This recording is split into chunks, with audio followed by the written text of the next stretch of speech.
최저임금 50 실제로 대통령이 보여주신 행적은 북한 수석 대변인 그렇게 발표를 했잖아요. 외신이. 그 도시 속기로 보십시오. 소비 지표도 악화됐다는 거. 총리도 대변인, 부총리도 대변인, 청와대 실장 대변인 노릇을 하고 있어요. 본인들에게는 대단히 명예훼손적인. 국민들이 직접 나오셨으면 아마 경제부총리는 멱살을 잡혔을 것이다.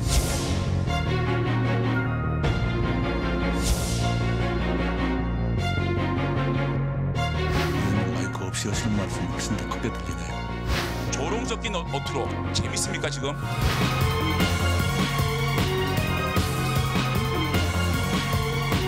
소득주 성장의 정책을 시행하고 있습니다. 자기의 전 희망을 입히는 게 아닌가 싶은 생각을 하고 있는데.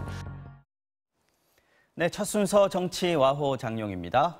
국감 때문에 오랜만에 나오셨습니다. 두 분 모시겠습니다. 이철희 더불어민주당 의원 그리고 장제원 자유한국당 의원 두 분 나오셨습니다.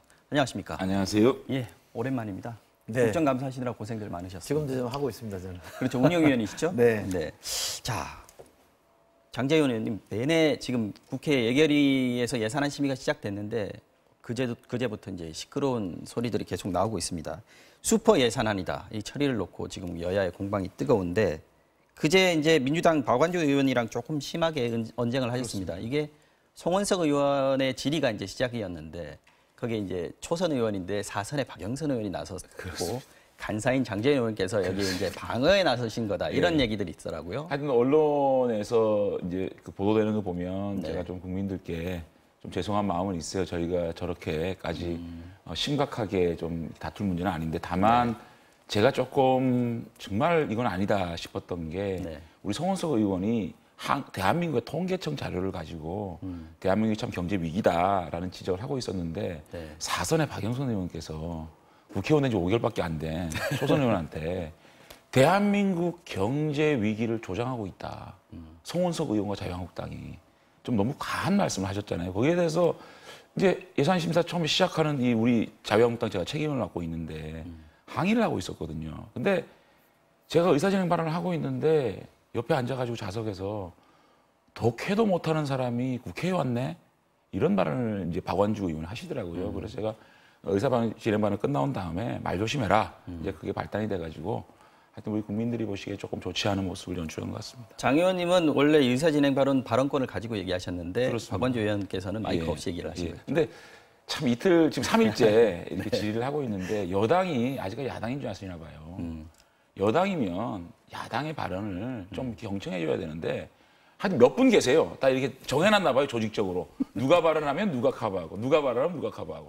그런 식으로 막 이렇게 의사진행 발언하면서 어저께도 마찬가지인 게 아니 이철희 선배님, 아무리 그렇지만 보통 종합정책 질의에 국무총리가 나오지 않습니까? 그럼 종합정책 질의 마지막 날은 차수 변경해서 한 4, 50분 정도는 야당 의원이 발언할 수 있는 시간을 배려하잖아요. 근데 어저께는 차수 변경도 안 시켜주겠다.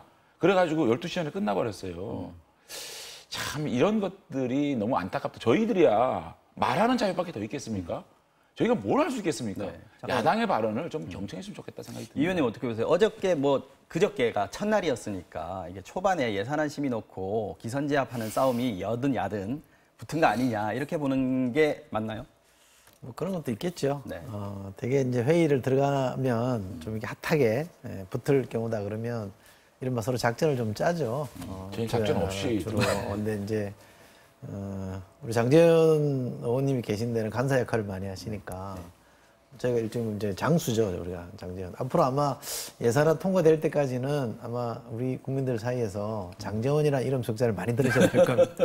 야당의 예결위 간사가 굉장히 센 자리고 그렇죠. 분위기를 좌우하는 자리이기 때문에 많이 들으실 텐데 우리 장제원 의원님 말씀처럼 여당이 얘기를 들어야 되는 건 맞습니다. 저도 상임위 가서 얘기를 들으면 솔직히 말씀드리면 저건 아닌 것 같은데 라고 생각이 들지만 그래도 들으려고 애쓰고 또 뭐 말하는데 치 그런다든지 이렇게 픽픽거리고 그러면 말하는 사람에 대한 예의가 아니기 때문에 저도 그런 경우를 당할 때도 있어서 저는 그러지 말자라고 하는 게 있고 지금 말씀하신 것처럼 여당이 더 좀 조심해라는 얘기는 100번 맞는 말씀이긴 하고요.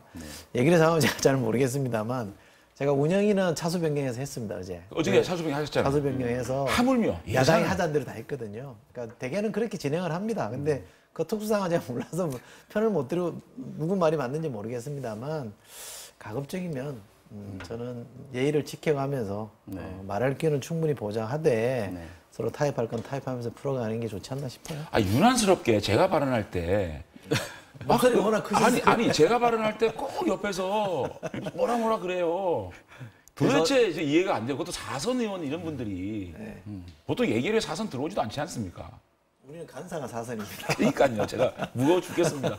그래서 어제도 그 이낙연 총리와도 좀 설전이 있었는데 이게 어떤 상황이었습니까? 농담으로 볼 수도 있고 이낙연 총리도 아니, 좀 개인적으로 이낙연 총리하고는 저희 아버지하고 또 친분도 계시고 이낙연 네. 총리 저희 형님하고도 친분이 계셔가지고 제가 참 잘 모시고 있고 평소에는 사실은 형님으로 모시는 분들. 예결위 질의하는 거 보십시오. 거의 총리한테는 제가 질의를 잘 안 합니다. 그런데 어저께 남북 협력 기금 때문에 네네. 제가 이제 얘기를 했죠. 평양 선언을 왜 패싱했느냐. 평양 선언 국회 비준 패싱하고 남북 협력 기금 돈 내놓으라 그러면 그걸 어떻게 우리가 심의를 하겠느냐. 그렇게 얘기하는데 마이크가 꺼졌어요. 마이크가 꺼지면 당연히 톤이 높아지겠죠. 그래서 이제 설명을 했는데 이낙연 총리 나중에 말씀 들어보면 제가 좀 가까운 느낌 때문에 이게 농담조로 했는데 순간적으로 조금 과했다는 느낌을 가지고 사과를 하셨거든요. 그래서 그거는 뭐 크게 확전되지 않았습니다. 네. 뭐 되게 우리 총리가 그런 농담을 좀 하세요. 네. 워낙 감각이 좋으시고 기자 생활하면서 감각이 좋으셔서 상황에 맞게끔 이렇게 위트 있는 발언을 잘 하시는데 뭐 제가 좀 이렇게 드리면 또 서운하실 줄 아니 요즘 모르겠습니다만 저 이낙연 총리께서 지금 뭐 대권 주자 1위 되시니까 조금 과하세요. 장 의원님이 그런 거 좀 받아주시면 아니 농담 좀 좋겠어요. 과하세요 요즘.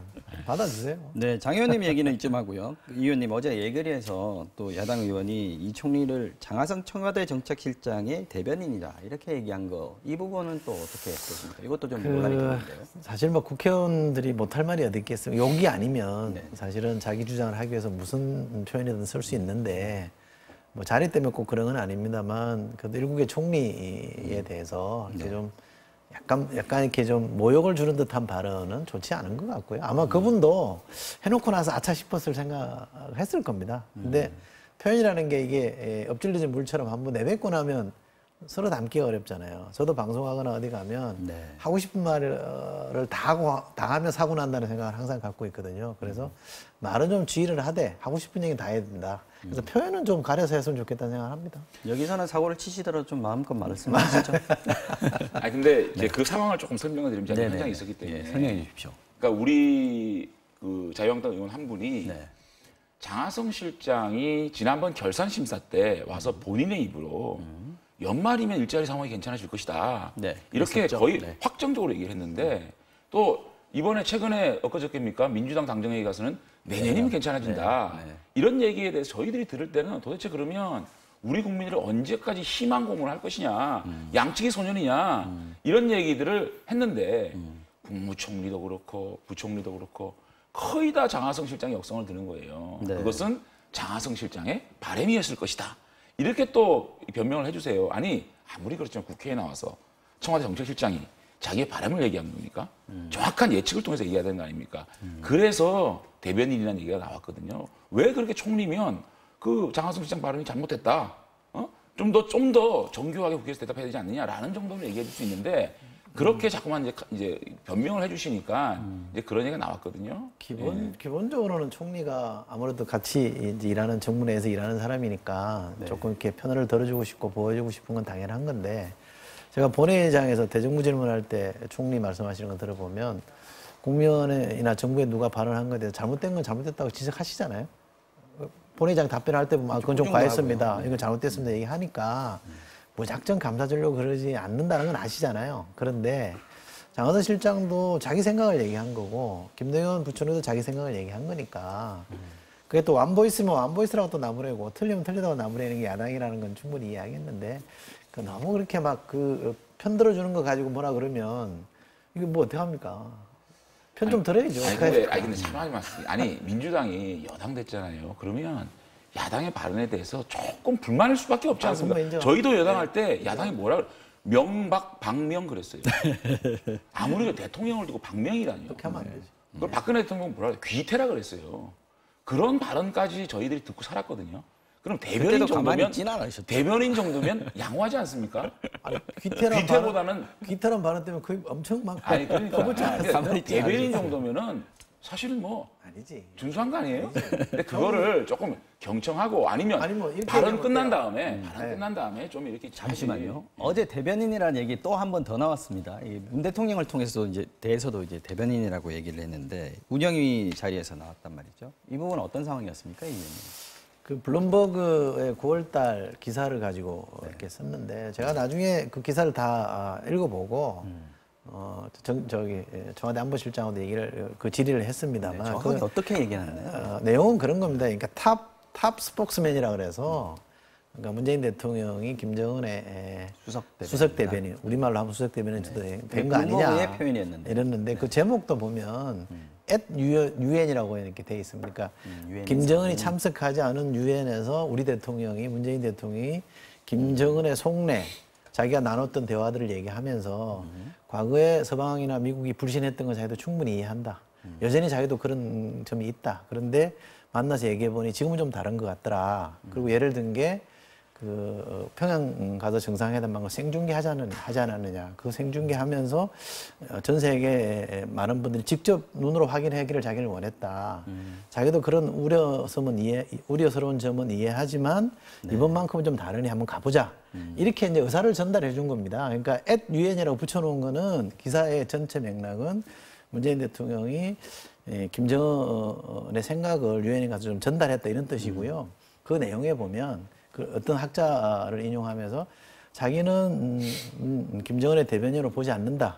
차라리 두 나라를 잘 이렇게 화해시키는 리더로 본다라는 멘트까지 다 인용을 해놨습니다. 그러니까 다시 정리하면 트럼프가 문재인 대통령에 대해서 칩 네고시에이트라는 표현을 한번 썼잖아요. 네. 북한과 미국 사이에 칩 네고시에이트 협상가 역할을 좀 해다오 이렇게 얘기했거든요. 그러면 이런 걸 겁니다.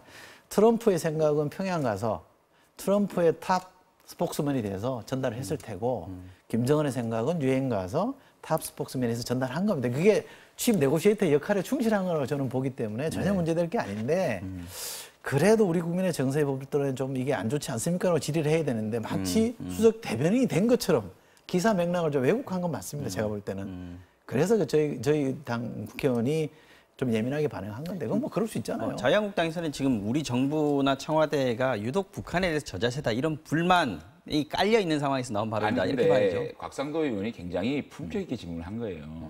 사실 속마음에서는 이 대통령이 북한의 수석 대변인이 아니야라고 생각하고 있었는데 마침 블룸버그나 산케이에서 그런 이 기사가 있으니까 그 기사를 대면서 내 얘기가 아니라 언론에서 수석 대변인이라고 얘기한 거 아니냐라고 이렇게 좀 어떻게 보면 은유적으로 표현을 한 거 아닙니까? 원래 마음에는 갖고 있었네요. 물론 뭐 마음에 없이 그걸 인용했겠습니까만은 그래도 대통령께서 북한의 수석 대변인 아닙니까라고 얘기하는 것보다는 외국 언론에서도 이렇게 얘기하는 거 아니냐라고 이제 좀 은유적으로 얘기를 한 거 가지고 뭘 그렇게 발끈하십니까? 저는 과했다고 봅니다.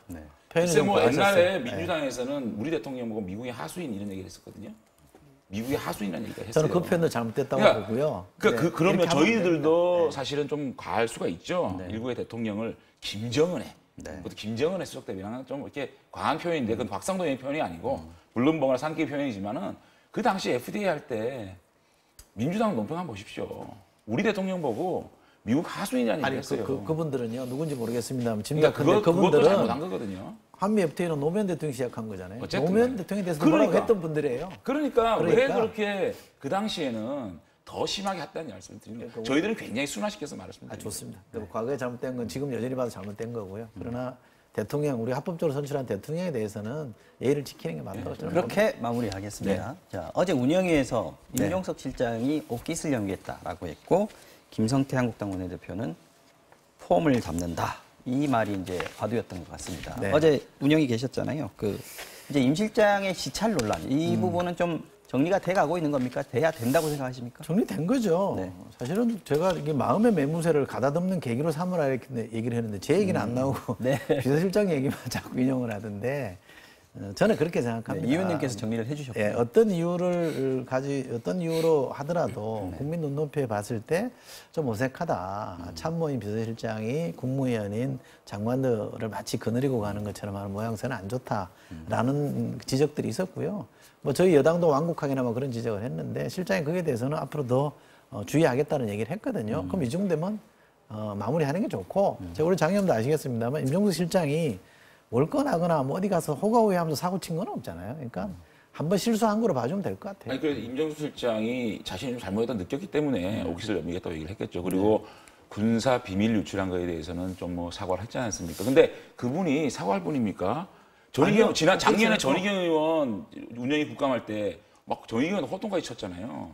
근데 저는 김성태 대표가 말씀한 게 두 가지 측면이에요. 첫째는 대통령의 부재 시에 대통령이 해외 순방을 하고 있는데 청와대를 지켜야 될 사람이 그렇게 국방장관, 통일장관, 각군 지휘 참모관 이런 사람들 이렇게 대동하고 그게 맞느냐는 지점 하나 하고 두 번째는 또 와가지고 청와대 홈페이지에 나레이션까지 촥 하면서 헬기로 촥 이렇게 비춰주니까 군사 비밀까지 유출이 됐잖아요. 그 두 가지에 대해서 굉장히 부적절했다. 앞으로 임종수 실장은 자신의 정치를 하려기보다는 대통령의 그림자 역할을 열심히 해라. 그런 따끔한 지적을 한 거죠. 그 얘기까지 어제 다 나왔습니다. 그러니까 따끔한 지적을 한 거고, 근데 이게 더 지나치면 이게 마치 뭐 저희 오늘 더 이상 논평 안 했잖아요. 아니 그러니까 더 나가면 한 정치인이라 그럴까요? 뭐 대선 주자로 좀 부각되는 것에 대한 정치 공세로 오해될 수 있으니까 이쯤에서 마무리하는 게 좋습니다. 아니 임종수 실장은 늘 좀 제가 일반 국민들이 느끼기보다는 좀 더 부드러우시고 굉장히 답변 잘했습니다. 네.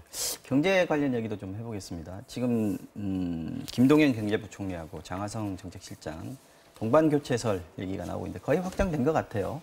어떻게 보십니까? 뭐 공식화는 안 시켰습니다만 분위기는 뭐 대체로 그런 분위기지 않는가 싶습니다. 교체를 하면 어떤 식으로 교체가 돼야 되나요? 지금 시점에서는. 타이밍은 적절한 타이밍은 아니죠. 어떤 관점에서 보면 늦었고요. 네. 왜냐하면 이게 얘기가 나온 지가 제법 됐기 때문에 조금 늦은 감이 있고 또 다른 관점에서 보면 좀 빠른 감이 있습니다. 예산을 지금 왜냐하면 하고 있으니까. 우리 예결위 간사이긴 합니다만 부총리가 예결위 와서 막 이렇게 답변하고 있는 와중에 바뀌어버리면 장소가 바뀌는 거 아닙니까? 그렇죠. 그게 과연 이제 과거 전례에 비춰 맞느냐 이런 지적이 있는데 두 가지 관점이 다 있긴 합니다만 제 개인적인 순전히 제 개인적인 생각으로 보자면 이미 이 부동산 부동산 가격 논란 한번 있었습니다만 정시도 한번 빠졌던 적이 있잖아요. 회복됐습니다만 네, 시장의 반응이 이 정도 나오면 대통령이 저는 결단할 때라고 봅니다. 네. 김성태 원내대표는 지금 또 김동연 부총리는 경질하지 말라 이렇게 얘기하셨는데 그거는 아니, 근데, 그런 얘기입니까? 아니 그러니까, 근데 그게 이제 그 교체 타이밍인데 왜 왔다 갔다 하세요? 뭘 왔다 갔다 해요? 경질하라고 그러다가 또 하지 말라고 아니 그러다가. 그게 그런 말이 아니죠. 아니 그러니까 지금 여쭤보는 겁니다. 예산을 그게 무슨 심사하고 뜻인지. 있지 않습니까? 네. 그러면 저희들이 주로 대화를 나누는 게 경제부총리예요.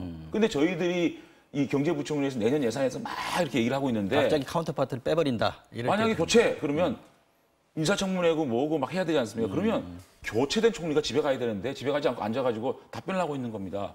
이거 예산심의 김백이죠. 그래서 지금은 옳지 않다. 바꾸려고 그러면 청와대 정책실장은 사실은 국회하고는 직접적인 대화를 나누지 않고 있지 않습니까? 그렇기 때문에 청와대 정책실장 바꾸더라도 경제부총리는 타이밍이 맞지 않다는 얘기를 드리는 거고. 예산안 심의 끝나고 바꾸자 이렇게 되는 겁니까? 그러면? 근데요, 그 다음에 교체를 이유에 대해서도 좀 명확하게 할 필요가 있다. 아니, 지금 얘기 나오는 게 장하성 실장 대신에 김수현 사회수석이 바뀐다 그러는데 도대체 그럼 뭐하러 바꿉니까? 그분이 그분이고 소득주도 성장을 하겠다는 분이 그분인데 사람을 교체를 할 때는 정책의 교체를 의미를 하든지 아니면 정책을 강화하겠다는 의미 두 가지 중에 하나이지 않겠습니까? 그런데 이번에 예컨대 아직까지 김수현 수석이 될지 아닌지는 모르겠지만 김수현 수석이 정책장으로 간다 그러면은 그냥 아무 이유 없이 그냥 교체하는 거예요. 그러니까 뭐라 그래야 되나? 이거를 그냥 쇼윈도 교체라 그래야 되나? 일어나지도 않은 일 가지고 그래서 뭐라고 말하는 제가 거는 미리 좀 얘기를 드리는 그러니까 거예요. 김수현 수석은 반대한다. 이 얘기를 미리 좀 의원님 저희가 말씀 들어볼게요. 얘기를 하는 거죠. 그러니까 일어나지도 않은 일을 가지고 뭐라 그러는 거는 너 속으로 나 아니죠. 욕했지 하고 뭐라 그러는 거랑 정치인들은 똑같아요. 그러지 마시고 이렇게 될 건데 이렇게 되지 않았으면 좋겠다는 말을 미리 하는 거죠. 그 경제사령탑은 경제부총리죠. 그리고 만약에 경제가 문제가 있다 그러면 부총리가 책임지는 게 맞죠. 그러나 부총리뿐만 아니라 경제팀 전체가 책임져야 될 문제라고 하면 청와대 정책실장까지 같이 공동 책임을 지는 거죠. 이렇게 논리적으로 가면 부총리는 냅두고 장하성 실장만 잘라라라고 하면 그건 저는 너무 속이 보인다. 속이 보이는 정치 공세라고 생각이 들어요. 아니, 책임은 준엄하게 물어야죠. 예산 심의를 하고 있는데 경제부총리를 바꾸는 거는 국회에 대한 예의가 아니죠. 아니, 그것도 그래서 좋습니다. 지금 그런데 굳이 정책 기조를 바꾸기 위해서 경제팀을 교체하고 싶다면 청와대 정책실장 바꿔가지고 청와대 정책 기조라든지 그런 라인을 정비를 하고 자연스럽게 경제부총리 부총리를 바꾸는 게 맞잖아요. 그 예산안을 확정하는 거는 저는 김동연 부총리가 마무리할 거라고 봅니다. 실제로 그랬으면 좋겠습니다. 이줌에 발표해도 절차를 거치려면 인사청문회 하고 하려면 아마 예산 통과되고 나야 새로운 부총리가 취임할 거예요. 그러니까 너무 예민하게 하지 마시고 대통령도 이렇게 사람 바꾸는 게 쓸 수 있는 수단 중에 하나잖아요. 근데 이철희 의원님. 이리도 맞고 저리도 제가 맞고 지금 뭐 하라는 문제 겁니까? 제기를 하는 거는 이미 이분들은 자 총리한테 여쭙습니다. 경제부심 바꿉니까? 말하기가 적절하지 않습니다. 예를 들어 안 바꿀 것 같으면 바꾸지 않습니다 얘기하지 않습니까? 이미 두 분의 교체는 기정사실화 되어 있습니다. 네. 이게 굉장히 좋지 않은 일이거든요. 국회 예산심의하고 있는데 이미 교체가 예정돼 있는 분을 두고 질의를 하는 거예요. 이런 하마평이나 교체설은 정말 지금은 적절하지 않다. 국회가 끝나고 예산이 끝난 다음에 그거를 흘려야죠. 이미 지금 다 흘려가지고 민주당 당정협의회에서는 그 얘기하고 앉아 있는데 그 얘기 안 얼마나 했어요. 김배입니까? 그 얘기는 아니고. 시간이 얼마 안 남았는데 요 얘기는 좀 하고 넘어가야 될 것 같아서 잠깐 하겠습니다. 지금 한국당 내부 얘기 오랜만에 나오셨으니까 좀 해봐야 될 것 같아요. 지금 김병준 비상대책위원장하고 전원책 조강특위 위원 이 갈등이 좀 있는 것 같습니다. 심상치 않은 느낌도 있는데 지금 한국당의 쇄신 분위기나 뭐 당이 어떻게 흘러갈지 이 부분 먼저 이철희 의원님께 한번 여쭤볼게요. 어떻게 보세요? 저는 뭐 다른 당의 내부 사정에 대해서 이렇게 또 다른 당에 속해 있는 국회의원으로서 왈가왈부하는 건 좋지 않다고 저는 생각하는데 그 이제 그 자유한국당 분들이 이 여당이 이제 정부를 감사할 때 이런 표현하잖아요. 감사다가 망했다 우리가 너무 감사하지 마세요 이런 말하면 100번 맞는 말씀이라고 생각합니다. 그런데 저희도 선거 여러 번 지본 정당이니까 그에 빗대서 말하자면 당내 갈등을 두려워하시면 안 됩니다. 이 당내 갈등의 진통을 겪지 않고 새롭게 재탄생하는 건 어렵기 때문에 겪어야 될 진통이면 빨리 겪는 게 좋은데 제가 볼 때 외람되지만 자유한국당은 이 진통, 새롭게 태어나는 과정의 아픔을 자꾸 밀어놓는 것 같아요. 그러면 더 세게 얻어맞거든요. 선거 자꾸 집니다. 그러니까 매절면은 빨리 맞는 게 맞고 내부에 거쳐야 될 진통이라면 빨리 거치시라는 게 거치는 게 좋겠다라고 감히 제가 충원을 드립니다. 대한민국 최고의 정치 전략가 말씀을 새겨드리겠습니다. 전략가시죠. 홍문정 의원이 이제 발동을 걸었습니다. 탄핵 백서 만들자라고 얘기를 했고 이거 정리하고 가야 된다라고 얘기를 했는데 이제 장제원 의원님은 대표적인 이제 복당파시니까 지금 현재 자유한국당에서 당 지도부는 사실 김성태 원내대표도 그렇고요. 뭐 복당파들이 많이 있습니다만은 사실 숫자로 보면은 아주 주류다, 뭐 이렇게 장을 장악했다 이렇게 볼 수는 없지 않습니까? 네. 이런 상황에서 지금 이제 개파 싸움이 본격화되면 앞으로 어떻게 될까? 지금 전당대회 시기 가지고도 좀 얘기를 하고 있는데 장제원 의원님이나 제가 이런 복당파 말씀 얘기는 나오면 어떻습니까? 답하기가 참 가능해요. 그래서 여쭤봅니다. 정말 뭐라고 해야 될지 모르겠는데 네. 어쨌든 지금 이 시점에 그 탄핵에 대한 논란을 당에서 하면 깨자는 거잖아요. 일부는 박근혜 대통령 탄핵을 해야 된다는 분들이 있었고 일부는 탄핵을 하지 말아야 된다는 참 우리 국가에서 있어서는 안 될 큰 사건을 우리 당에 직접적으로 당사로 겪은 문제를 가지고 지금 와서 그걸 시시비비를 가리고 또 그거를 좋은 거냐 나쁜 거냐 찬반을 따지자 그러면 한쪽은 이제 완전히 정치에 우리 당에서 나가야 된다는 얘기잖아요. 그래서 어쨌든 이거는 박근혜 대통령의 사법부에 대한 결과를 지켜보면서 녹여내야죠. 녹여내 정치적 판단에 대한 역사적 판단도 있을 것이고 당 내에서 이거를 참 아픔을 가지고 정말 아픈 마음으로 녹여내야 되는데 지금 와서 이걸 백서를 만들고 시시비를 가지자는 거는 참 그게 현실적으로 맞는 일인가라는 생각이 들어서 앞으로 이런 것들은 서로가 서로의 가슴의 아픔을 이해하고 인정하면서 함께 또 용광로처럼 녹여내는 작업들이 필요하지 않겠나. 굉장히 어려워 보입니다. 전당대회 시기 가지고 좀 오늘 얘기가 좀 나왔습니다. 김성태 원내대표도 말씀을 하셨고 이 부분은 어떻게 정리를 하는 게 맞다고 보세요? 더 이상 늦출 수는 없지 않겠느냐. 저희들이 아마 12월 초중순 되면 예산이 통과가 되면 이제 일단 올해 국회는 마무리되는데 그 다음에 우리 당이 이제 당원들의 어떤 그 투표에 의해서 새로운 지도를 만들어내야 되지 않겠냐. 언제까지 우리가 이 비대위를 해야 되겠습니까? 그래서 2월 달에 하는 게 좀 맞다고 생각합니다. 조광특위 위원이 전당대회 시기까지 얘기할 수 있는 겁니까?